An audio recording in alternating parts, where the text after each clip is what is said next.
Ce matin, Sonia dépose Kamel et va faire son footing.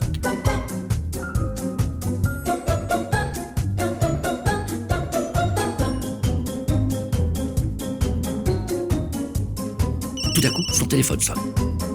Kamel ne se sent pas bien. Prise de panique, elle trébuche et se tord la cheville. C'est alors qu'une alarme retentit dans la base secrète de l'équipe Amana. Il localise le couple. Et c'est là qu'un super agent arrive et se duplique pour prendre en charge Sonia et son mari. Une fois remis sur pied, c'est comme si de rien n'était. L'équipe Amana Assurance, une protection qui rassure. Et c'est ça, une protection qui rassure.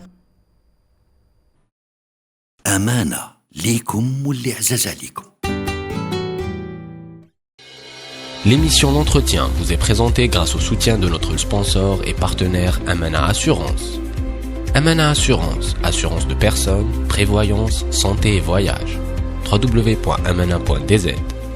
Amana Assurance, likum ou li'azaza likum.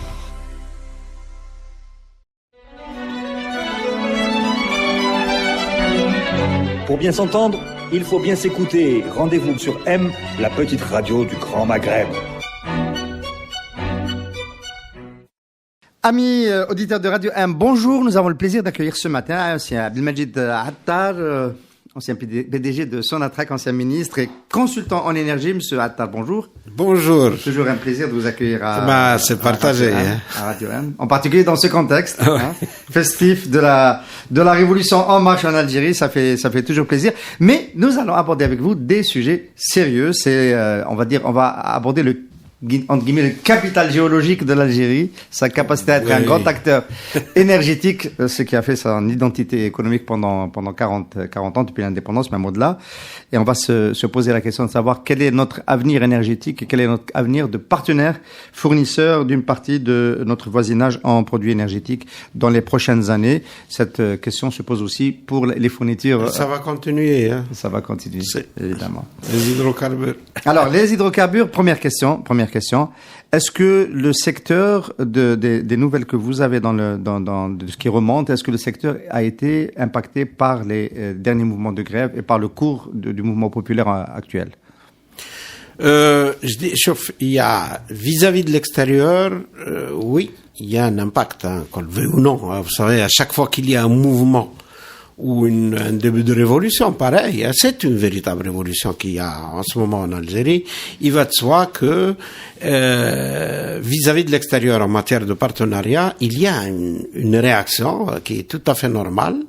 Bon, les projets qui sont en cours, les partenariats qui sont en cours, ils fonctionnent normalement. La production pétrolière, gazière, elle est en train de fonctionner sans aucun problème. Mais tout ce qui était en gestation, en quelque sorte, en préparation, les projets qui étaient peut-être en négociation, ou l'intérêt affiché par les partenaires potentiels de l'Algérie, puisqu'il y avait quand même une certaine activité pour relancer le partenariat dans le domaine des hydrocarbures. Là, moi je suis en contact avec pas mal de compagnies pétrolières. Les gens, exactement, voilà. Ils tirent le frein à main et c'est tout à fait normal. Ils essayent de comprendre, de voir où vont les choses. S'assurer que les interlocuteurs de maintenant vont rester les interlocuteurs de demain. Absolument, ça c'est la préoccupation numéro. Il y a ça plus est-ce que le pays va demeurer stable, etc. Ils font des évaluations, ils posent des questions, ils demandent oh là là, c'est terrible, hein. C'est terrible. On en a peut-être eu une première manifestation avec cette information sortie avant-hier soir qu'on a relayée sur Maghreb Émergent. ExxonMobil qui a différé la signature d'un préaccord avec Sonatrach. Est-ce qu'on connaît l'objet de ce préaccord? Ça fait partie des hésitations des partenaires potentiels de l'Algérie. Nous, on a envie d'en voir un peu l'incidence. Alors, si c'était Anadarko qui retardait... Alors, je prends un exemple. Si Anadarko avait retardé sa venue sur le bloc 404 à Hassi Berkin en 93-94, on n'aurait pas eu autant de pétrole. Après, l'incidence aurait été énorme. Oui, absolument. Alors, est-ce que Exxon, dans ce cas précis, c'est aussi important? Je ne pense pas. Non. Exxon, il y a rien. C'est pas Exxon qui va nous ramener demain à Hassermal ou à Berkin ou là, quoi que ce soit. À moins par exemple, que l'objet de la négociation qui était en cours, par exemple, c'était l'entrée dans les hydrocarbures non conventionnels, c'est-à-dire le gaz de schiste. C'est ce que j'ai lu dans beaucoup de... Je ne pense pas. Pour le moment, les acteurs qui sont sur le gaz de schiste, c'est Eni et Non, c'est pour les études. Pour les études, les oui, j'en parlais. C'est Il n'y a ENI. personne. Il n'y a que Sonatrach qui travaille sur le gaz de schiste pour le moment. Et bien sûr, tout le monde attendait la loi. Parce que sans modification de la loi, personne ne viendra sur le gaz de schiste. Il n'est pas rentable déjà au stade actuel. On va parler du gaz de schiste et de la loi dans un moment. Ça fait partie des hésitations, c'est tout à fait normal. Et je suppose qu'il ne doit pas y avoir que Exxon, il doit y avoir certainement d'autres partenaires aussi qui ont dû tirer le frein à main en attendant de voir les choses. Hein. C'est tout à fait logique dans l'activité pétrolière. Est-ce qu'il faut se dire quand même que voilà, on va être réaliste. Il y a eu quelques mesures qui ont été prises par le nouveau management de Sonatrach depuis son arrivée, Monsieur Ouelkhadour. On a pu légitimement lui faire le reproche d'avoir été un peu cavalier dans sa façon de régler les comptes, ce qu'il a trouvé en arrivant, un peu trop rapide dans le cas de Technip et Total notamment. Mais en face, il y a une dynamique qui s'est mise en place. Ah oui, voilà, on peut dire qu'il y a une dynamique. D'ailleurs avec vous, voilà. Ici même. Voilà. Il y a une relance qui s'est. Est-ce que cette relance-là allait permettre de rétablir un peu l'attractivité dans l'opérationnel, en attendant l'attractivité dans le juridique avec la loi, on va en parler. Est-ce que cette dynamique risque d'être bloquée, perturbée? Oui, absolument. Non, quand il y a une situation exceptionnelle que vit le pays, et donc par conséquent, tous les partenaires potentiels, c'est-à-dire les partenaires qui aurait pu venir, c'est-à-dire surtout après la publication de la nouvelle loi et après avec tout ce qui se passe, avec toutes les facilités quand même qui ont été mises en place, avec effectivement le mode de gestion introduit par Ouelkhadour, tout ça va tirer ils vont rester en expectative en attendant. On va rappeler quand même. Bon, donc il y a eu quand même de bonnes décisions. On a parlé d'ailleurs une fois ensemble à propos des arbitrages qui ont été réglés. Ça a été une excellente chose. Ça a permis quand même de rassurer les futurs partenaires potentiels. Il n'y a pas eu que ça. Bon, peut-être qu'il y a eu aussi des erreurs parce que vous savez, on peut pas travailler sans faire d'erreurs. On avance, mais disons globalement, il y a eu une certaine dynamique qui a été introduite dans les activités hydrocarbures en Algérie. Et maintenant, c'est le wait and see. On va attendre et puis on va voir comment vont évoluer les choses. Alors, les choses peuvent évoluer. Alors, évidemment, c'est au niveau politique que la décision se fera, mais au niveau de la loi, on a maintenant une idée de que va contenir la prochaine loi. Oui. On a une idée. Oui, elle a été publiée. Finalement, pas officiellement. C'est pas officiellement, mais on a été très prudent par rapport à ce contenu. J'ai le papier qui a été publié. Moi, personnellement, je l'ai lu. Je l'ai lu et relu. Je vous cache pas que la première impression que ça m'a donné, je me suis dit, c'est peut-être un faux. C'est peut-être, pourquoi? Parce qu'il y avait beaucoup d'erreurs. Il y avait beaucoup d'incertitudes encore. Il me semblait que ce n'était pas, mais finalement, c'est le bon projet, celui qui a été publié. Peut-être que ce n'est pas la version finale. Alors, mon avis là-dessus. Globalement, cette nouvelle loi, quand est-ce qu'elle va venir? On va en parler tout à l'heure. Moi, je pense que ça va être fin d'année. Ça prendra du temps dans la situation actuelle.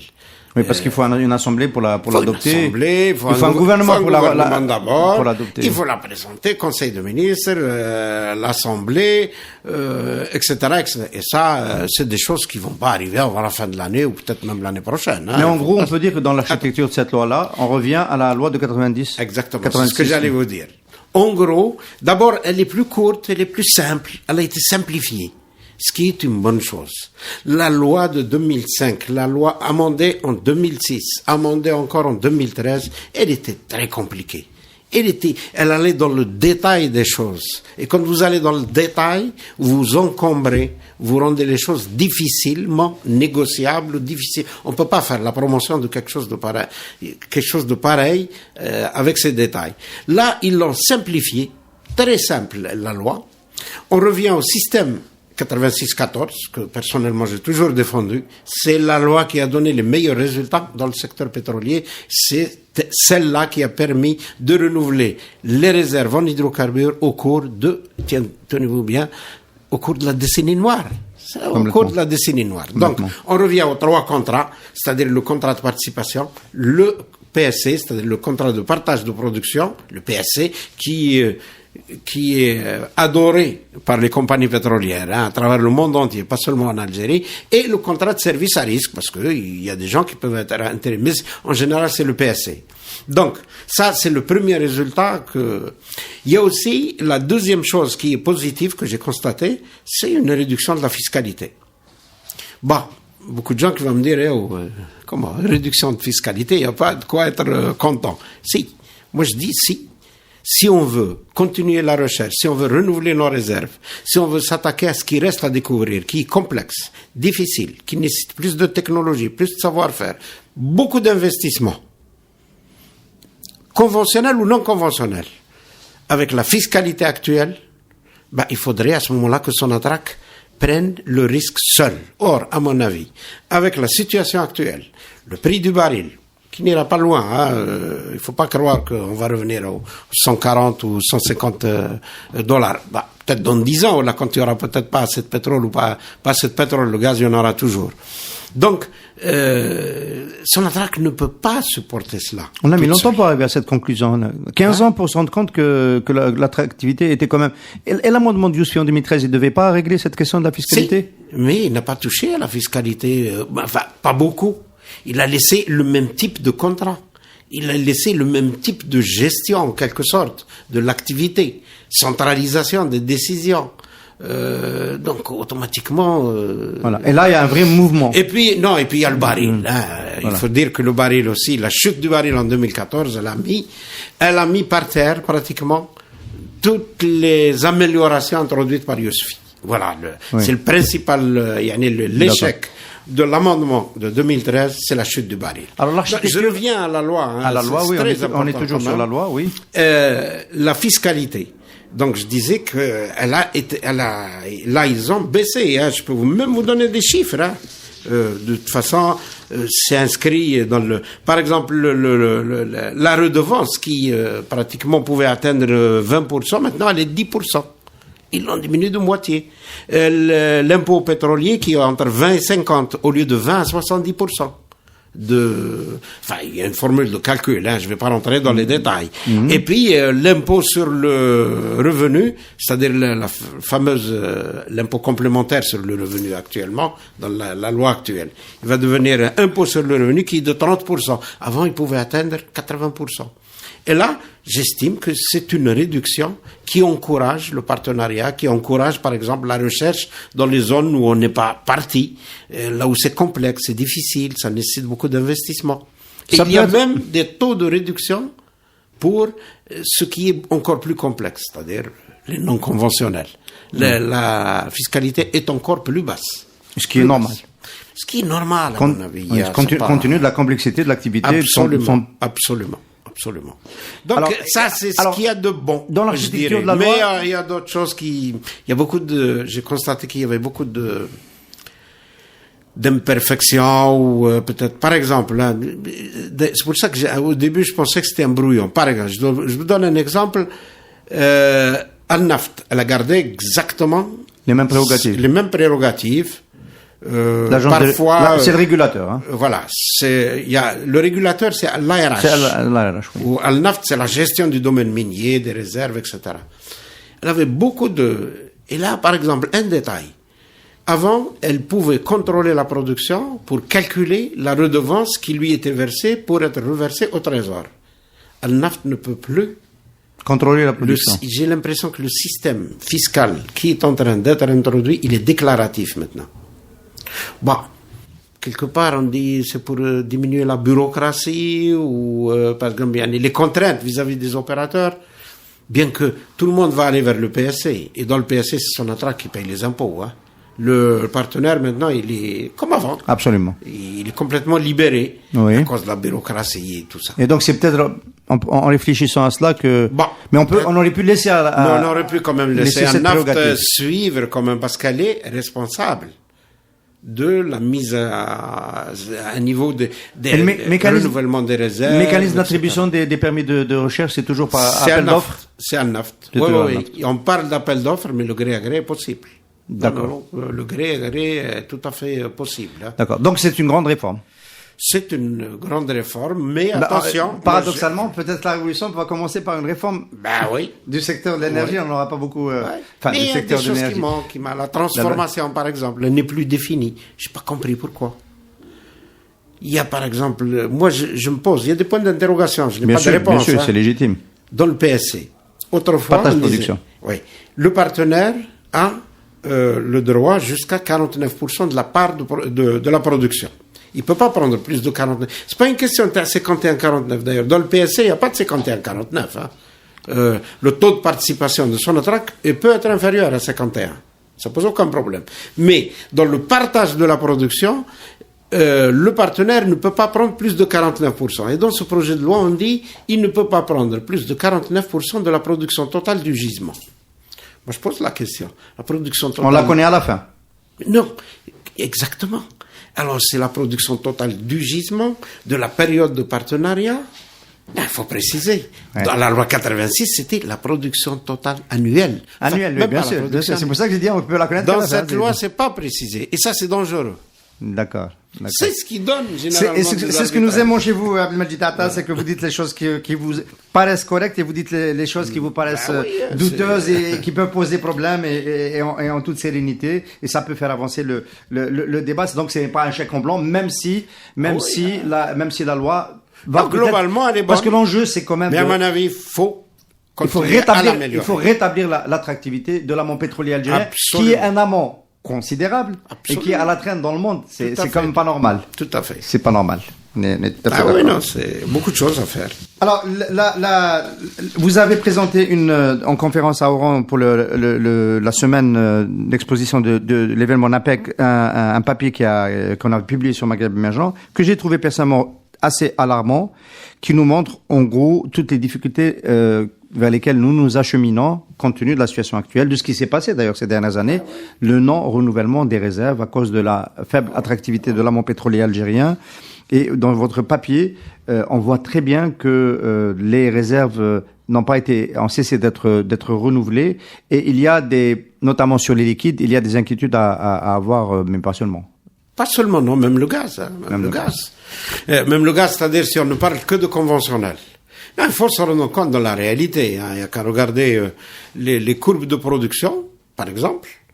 La production, je suis désolé, mais elle a commencé à baisser en 2006. Depuis 2006, c'est une baisse régulière. Bon, il y a de temps en temps, comme 2018, on a produit un peu plus que 2017. Mais on est encore loin du niveau de production qu'on avait avant.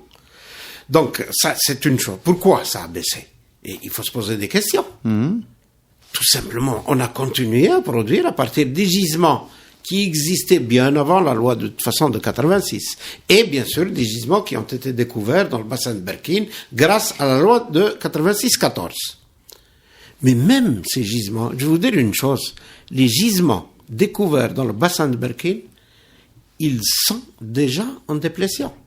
Ils ont dépassé le plateau.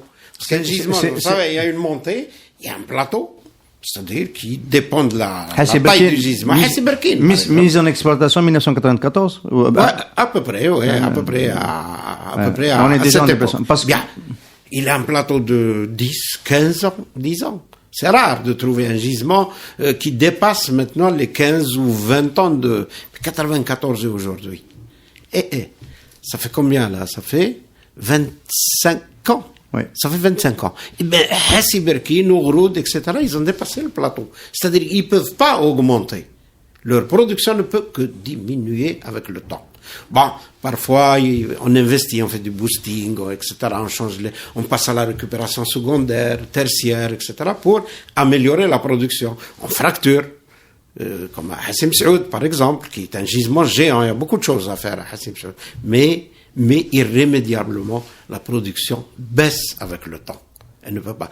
Alors, depuis donc le début des années 2000, je suis désolé, il n'y a que les anciens gisements et les gisements découverts au cours des années 90 qui continuent à produire. Et par conséquent, la baisse est tout à fait naturelle. Elle dit, wahda.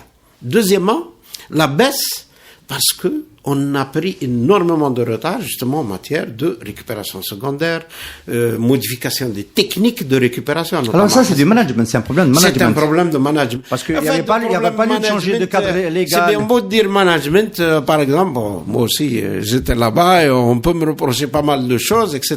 Mais aussi là, il y a la bureaucratie, il y a le manque d'initiative. Enfin, même quand je dis le manque d'initiative, on nous empêche de... Abdelmajid Attal, vous avez été président directeur général de Sonatrach. Qu'est-ce qu'on aurait pu faire, par exemple, en termes de récupération secondaire, de traitement, d'optimisation de la récupération sur le géant qu'est Hassim Saoud, qui n'a pas pu être fait depuis ces 20 dernières années? On aurait pu faire beaucoup de choses. Qu'est-ce que c'est quoi? Grâce à des investissements. Bon, par exemple. Sonatrach en partenaire, contrat de service. Bah oui, c'est Sonatrach, là. Hein, c'est pas du partenariat, c'est Sonatrach. C'est Sonatrach. Donc, il achète du service. Il y a un réservoir. Hassim Saoud, vous savez, il y a 3 réservoirs. C'est-à-dire 3 niveaux qui produisent. Il y a notamment un niveau, celui qui est le plus bas, qui est très c'est du tight, ce qu'on appelle du tight. C'est du non conventionnel, pratiquement. Et qui nécessite donc des techniques de forage et de fracturation très spécifiques. On est déjà dans l'horizontal, donc. Hein? Ah oui, il faut faire des draps horizontaux, il faut fracturer aussi. Oui. On fracture, on injecte, vous savez qu'on injecte de l'eau et du gaz à Hassim Saoud. Hassim Saoud deviendra un gisement de gaz plus tard, hein, entre nous. Avec tout le gaz qui a été injecté. Bon, c'est des quantités extraordinaires. Donc tout ça, on l'a pas fait. On l'a pas fait. On ne s'est pas attaqué à ce réservoir. Je me rappelle plus si c'est le RI ou RA. Enfin, il a un nom. Et pourquoi ça n'a pas été fait alors qu'on avait un problème de déplétion à partir de 2006? C'est depuis le début, quand on a commencé à... C'est-à-dire, d'abord, l'initiative. L'initiative a disparu, il faut le reconnaître, au cours des 2 dernières décennies au niveau de Sonatrach. Les gens, ils avaient peur de prendre des décisions. On les empêchait, des rappels d'offres. Et puis après, non, il faut refaire, il faut faire ceci. On a perdu énormément de temps. Bon, je peux donner des exemples qui ne concernent pas Hassim Saoud. Mais des découvertes qui ont été faites, par exemple, 2001, 2002, des petites, hein, qui ont commencé à produire en 2018. C'est pas normal, ça. C'est pas normal. Et ça, c'est la bureaucratie, c'est toute une série de facteurs. Donc, on n'a pas amélioré les techniques de production. On n'a pas investi, en quelque sorte. On n'a pas développé, ou on a mis beaucoup de temps à développer ce qui est venu après, qui était destiné à compenser la baisse de production. Voilà pourquoi on en est à ce stade. Aujourd'hui, évidemment, ça c'est d'un côté la baisse de la production, donc par effet géologique, déplétion des grands gisements, notamment ceux qui ont porté la production algérienne pendant longtemps. On a compris qu'on n'a pas pu résister, mais de l'autre côté, il y a des découvertes qui n'arrivent pas suffisamment vite. Ah ben, on a fait beaucoup de découvertes. Hein. Quand on vous dit, on a fait 30, on a fait 35, on a fait 25 découvertes. Mais après, beaucoup plus, en nombre. En nombre, oui. Après, mais en volume, je suis désolé. Il y en a qui ne sont pas commerciales, d'ailleurs. Oui, la plupart. La plupart ne sont mais pas attention, mais il ne faut pas en vouloir aux gens. Hein, là. En langage populaire, il y a des mahalbet. C'est-à-dire que le domaine minier, il contient ce qu'il y a. Plus on découvre, moins on a de chances de découvrir à l'avenir. Plus c'est petit, plus c'est complexe, et ainsi de suite. Ben, c'est tout à fait naturel. Hein. Les gens qui croient qu'on peut découvrir encore Hassim Saoud ou Hassermal, ils se trompent. Bien sûr. La seule chose qui peut correspondre à Hassermal en matière de gaz, c'est non conventionnel. Je suis désolé, mais c'est le gaz de schiste. Je sais que beaucoup de gens ne l'aiment pas, mais c'est la réalité. On va en parler dans les solutions, des réponses. Ouais. Parce que dans votre papier donc présenté à Oran, vous évoquez les solutions. Il y a le premier chantier, tout le monde le dit, c'est le premier des gisements. C'est l'économie dans la consommation. C'est l'économie, absolument. On n'a rien fait jusqu'à maintenant. Hein. En Algérie, on ne fait pas d'économie d'énergie. Il n'y a pas, je suis désolé, avec tous les... Je crois qu'on m'avait posé une question là pour pourquoi la consommation augmente. Et écoutez, le niveau de vie il s'est modifié de façon extraordinaire durant les dernières décennies avec tous les logements qu'on construit, avec des adductions de gaz, d'électricité, etc. un peu partout. Il faut le reconnaître. Hein. Ça fait partie de ce qui a été fait dans ce pays quand même. Hein. Il faut pas le nier. Mais tout ça, c'est de la consommation supplémentaire. Hein. Et c'est de la consommation supplémentaire toujours dans les mêmes conditions, parfois même gratuitement. Hein? D'accord? Donc la consommation, elle a fait ça. On était à 7% de croissance de consommation d'électricité en moyenne annuelle. Chiffre 8% pour le gaz. 8% hein? pour le gaz. Donc, oui. On consomme aujourd'hui 45 milliards de mètres cubes de gaz par an. Quel est le pays, enfin, de la taille de l'Algérie. De la taille de l'Algérie. Et encore, c'est de la consommation qui produit aucune, ou presque, valeur ajoutée. Donc, la consommation a augmenté et on consomme toujours de la même façon. On construit les maisons de la même façon, pas d'économie d'énergie, rien du tout. Alors, donc, la façon de peut-être changer les choses. La consommation doit changer. Et le levier, c'est les prix. Absolument. Je suis désolé, mais c'est le prix. Il n'y a rien qui puisse demain, pas tout de suite, en ce moment. Personne ne pourra le faire tout de suite. Non, personne. C'est comme la loi. La loi, je pense que... Non, la loi, c'est pour d'autres raisons. C'est parce que le cadre institutionnel risque d'être absent pendant un moment. Il y a ça. Mais là aussi, les prix, etc., on ne peut pas toucher. Moi, je crois qu'il faut laisser quand même la révolution faire ses petits pas et ne pas la déranger avec ce genre de révision de prix ou quoi que ce soit. Et on a maintenant des retours d'expérience qui montrent que le facteur prix est pertinent, puisque dans le cas du carburant... Les carburants. En 2018, la consommation de carburant a diminué par rapport à 2017. Elle a diminué, je me rappelle plus du pourcentage, mais c'est quoi? Il n'y a pas que le prix, hein. Il y a le prix, on a importé moins de véhicules. Là, parce qu'il y avait plus d'argent dans les caisses, on a importé moins de véhicules, et voilà. Puis, à propos de véhicules, justement, avec toutes ces usines-là qu'on lance en Algérie, on fabrique... Ce sont des ateliers d'assemblage. Hein. Oui, enfin, oui. On va être précis quand Merci. même. Oui. Et puis, je me rappelle, il y a eu une fois, je l'ai déjà dit d'ailleurs, on était tout content d'annoncer à la télévision la sortie du premier véhicule diesel, véhicule tourisme, hein, Renault, je ne sais plus quel... C'est pas vrai. Alors qu'ailleurs, les gens, ils annoncent le véhicule électrique ou je ne sais plus quoi.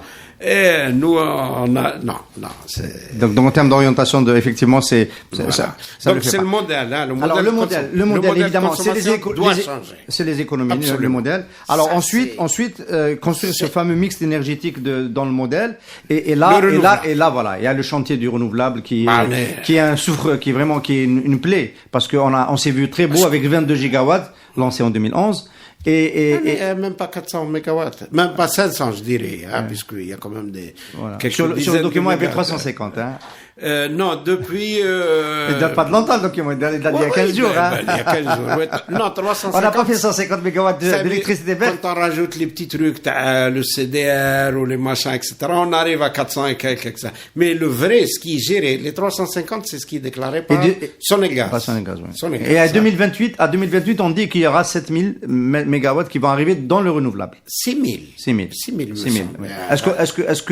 Est-ce que c'est raisonnable? On parle plus des 22 000. Si, c'est possible. 2028, si les choses qui stabilisent, je pense qu'on peut atteindre les 6 000 en 2028. Question précise. Les 22 000, on a oublié. Question précise. Même les 6 000, selon quel schéma de production, selon quel modèle? Est-ce que c'est du déconcentré? Est-ce que c'est plus du PV? Est-ce que c'est plus... Parce que là, ce qui a apporté la production ces derniers temps... c'est du photovoltaïque. C'est du photovoltaïque décentralisé. Bien sûr, il faut démocratiser. Les écoles, les collectivités locales. C'est le ministère de l'Intérieur maintenant qui est le leader du vert. Hein. Eh oui, mine de rien. C'est pour ça que Bedoui, Premier ministre, il ne laissait pas à cause de la répression. Mais il est renouvelable. Voilà, il est... Ah non, c'est pas ce que j'ai dit. C'est parce que non, c'est moi qui le lis. Oui. Non, mais il y a aujourd'hui plus de mise en service d'électrification par des panneaux photovoltaïques, d'écoles, d'administration, d'éclairage public dans les communes, etc. Mais oui. Ça avance plus que le volet centralisé des grandes centrales électriques du secteur de l'énergie. C'est ce qui s'est passé ailleurs dans le monde, c'est que on a ramené en quelque sorte l'électricité au niveau de l'utilisateur, du consommateur.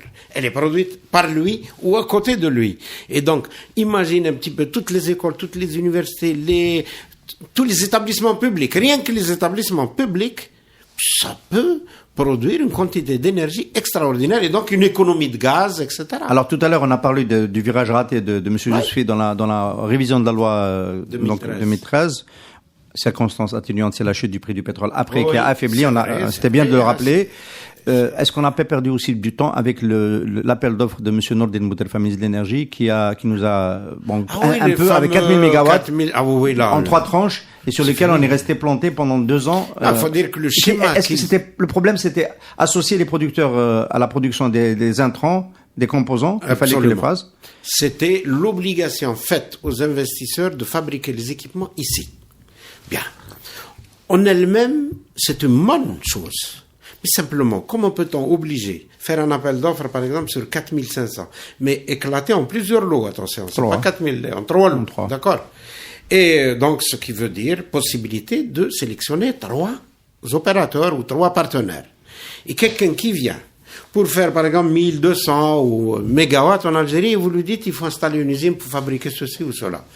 Mais non, écoutez, si vous voulez que je fabrique, que je m'installe, pour fabriquer quelque chose ici, il me faudrait un marché à 22 000 ou à 30 000 ou à 60 000 mégawatts. C'est-à-dire, et un marché qui est ouvert pour le long terme. C'est-à-dire, il faut que j'ai une vision. Or, il n'y avait pas de vision. Alors ça, c'était la première faiblesse de cet appel d'offres qui finalement n'est jamais sorti. Voilà.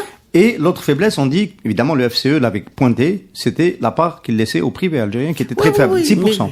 Mais les privés, qu'est-ce qu'ils font aujourd'hui? Ils font de l'assemblage, c'est tout. Donc, capsulage. Mais il pouvait pas être assembleur on va dire, aménageur de projet. Si, on aurait pu. Dans la loi, le lead était donné à Sonatrach et Sonelgaz. Non, oui, dans le schéma. Le fameux schéma c'était Sonatrach, d'ailleurs. Hein. Oui. En réalité, c'était Sonatrach. Et ça aussi, il faut citer quand même que Sonatrach s'est lancé, un petit peu maintenant. Ils veulent faire, je sais pas combien de milliers de mégawatts sur les installations de Taham au sud. Ça, c'est une bonne chose, parce que Sonatrach a de l'argent. Elle a les moyens. Et elle va probablement avancer à moyen terme, elle va certainement faire plus de renouvelables que Sonelgaz ou quelqu'un d'autre. Ah oui, absolument.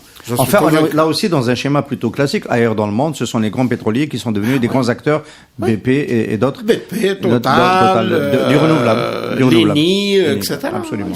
Il n'y avait aucune raison que ce ne soit pas Sonatrach aussi. Il y en a même qui changent de nom, Statoil qui devient Equinor. Il change. Pourquoi? C'est pour avoir une image un peu plus acceptable. Et Oil disparaît. Oil disparaît. Absolument, oui. Non, il y a des choses qui se passent. Donc c'est le H de Sonatrach qui va disparaître, là. Peut-être, oui. Peut-être qu'il faudra changer de nom, hein, comme on doit changer de nom à beaucoup de choses en Algérie. Hein. Alors, le modèle de produire les composants en Algérie. Est-ce que c'est pas une idée de Boutelfa de reproduire ce qu'il a fait pour la génération du gaz en signant un méga contrat avec General Electric pour produire des turbines à gaz à Batna qui devront servir aux centrales, au parc de centrales électriques à cycle combiné. Ça a marché dans le conventionnel. Non. Cycle combiné, tu sais, parce que c'est le cycle, c'est la technologie qui est de plus en plus utilisée parce qu'elle consomme moins de gaz. Aujourd'hui, à la base, 30% de la production d'électricité en Algérie, il n'y a que 30% en cycle combiné. Le reste, c'est des turbines à vapeur, c'est des turbines à gaz, c'est un peu de diesel, bien sûr, etc., ou de GPL. Et le cycle combiné, pour le moment, c'est la technologie la meilleure. Hein. Ça consomme moins de gaz, c'est-à-dire on récupère toute l'énergie. Moi, je suis pas spécialiste, je connais pas bien ce secteur, mais et là, en principe, dans les programmes de Sonelgaz, d'ici 2028, ils arriveront pratiquement à convertir la majeure partie de leur centrale en cycle combiné. Et le programme, enfin le projet de Batna, il entre dans ce cadre-là.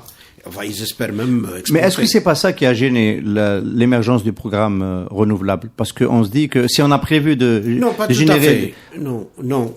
Parce que j'ai entendu dire qu'on était obligé de donner la priorité à l'extension de ce parc de cycle combiné parce qu'on a déjà investi dedans et qu'on pouvait pas laisser la place pour le moment. Non, ça diffère le projet. Ce qui a gêné, c'est beaucoup plus, comme je l'ai dit, c'est le modèle de contrat et de partenariat. C'est l'absence d'argent aussi depuis 2014. Pour financer les écarts de production. Quand tu imprimes 6500 milliards de dinars, ça veut dire que tu n'as pas beaucoup d'argent à mettre aussi bien dans ce projet que il y a plus que, il y a juste ce qu'il faut dans le social. Et c'est tout. Oui, mais ce qui a gêné, c'est-à-dire là, par exemple, une reproche que je fais pratiquement peut-être à Sonelgaz, c'est qu'elle est en train d'investir aujourd'hui et elle prévoit dans son plan pratiquement d'arriver à 2030 avec une capacité de génération électrique pour répondre non seulement aux besoins de l'Algérie et même à exporter une petite quantité peut-être vers les pays voisins entièrement avec du gaz. C'est-à-dire que même si on n'a rien comme renouvelable en 2030, on aura un parc ou une capacité de génération électrique, gaz qui répondra au... C'est-à-dire, ils ont 19 000 mégawatts actuellement. Il y a 11 000 qui sont en cours. Et ils prévoient 11 000 en cours livrables d'ici 2024. Et 11 autres 1000 d'ici 2028. Alors, fais le compte, 22 000 et 19 000, ça fait combien? 41 000. 41 000 mégawatts de capacité, ce qui est largement supérieur aux besoins en 2028 de l'Algérie. Donc exporter de l'électricité... Ça veut dire qu'on ne compte pas sur le renouvelable. Et ça, quelque part là-dedans, ça influe, moi. Il me semble c'est ce que je disais. Voilà. C'est le programme du gaz, de génération électrique par le gaz, qui fait qu'on s'est pas mis en situation d'avoir besoin du renouvelable. Alors qu'il faut se mettre effectivement sur... Je sais que c'est difficilement... disons même, il y a beaucoup de gens qui disent ça y est, maintenant le solaire est compétitif par rapport au gaz. Oui, mais on n'a pas dit que ça c'est vrai, il y a un moment. C'est compétitif où? Peut-être dans certains pays où il y a de l'argent, dans certains pays où on sait gérer ces choses-là. Abdelmajid Attal, je vous retourne tout de suite ce que vous voulez de dire pour le gaz, pour le renouvelable qui est performant ailleurs et peut-être pas chez nous. Et vos contradicteurs sur le gaz de schiste vont vous dire la même chose. Ils vont vous dire le gaz de schiste c'est performant en Pennsylvanie et au Texas, mais à Ain Salah et dans le sud. Je suis entièrement d'accord. Voilà. Et donc peut-être je n'ai jamais dit que c'était rentable. Le gaz de schiste n'est pas rentable aujourd'hui en Algérie. Mais il va arriver un jour où il sera rentable et il va arriver un jour où on en aura besoin. Moi, j'ai toujours défendu ce cas-là, c'est-à-dire à long terme, j'ai dit, quand on n'aura plus besoin, quand on n'aura plus de gaz conventionnel, ou pas assez. Oui. Voilà. Maintenant, bon, arrêtons la rente. Hey, on n'a pas besoin de rente. On a de nouvelles richesses. Il n'y a aucun problème. On n'a pas besoin de gaz de schiste. En fait, c'est ce qui va nous arriver. On va arrêter la rente parce qu'avec le processus évolutionnaire, on va générer de nouvelles richesses dans le high-tech et dans d'autres activités. Merci beaucoup, Abdelmajid Attal. Merci beaucoup d'avoir été notre invité ce matin. Je t'en prie. Tout le plaisir est pour moi.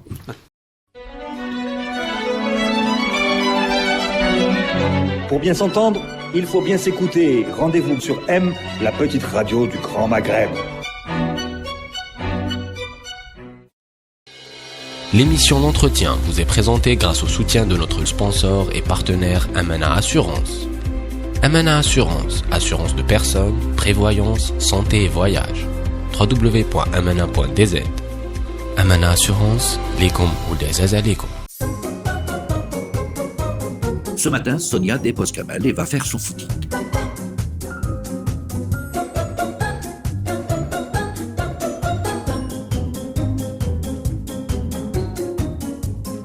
Tout d'un coup, son téléphone sonne. Kamel ne se sent pas bien. Prise de panique, elle trébuche et se tord la cheville. C'est alors qu'une alarme retentit dans la base secrète de l'équipe Amana. Il localise le couple. Et c'est là qu'un super agent arrive et se duplique pour prendre en charge Sonia et son mari. Une fois remis sur pied, c'est comme si de rien n'était. L'équipe Amana Assurance, une protection qui rassure. Et c'est ça, une protection qui rassure. Amana, likum ou li azazalikum.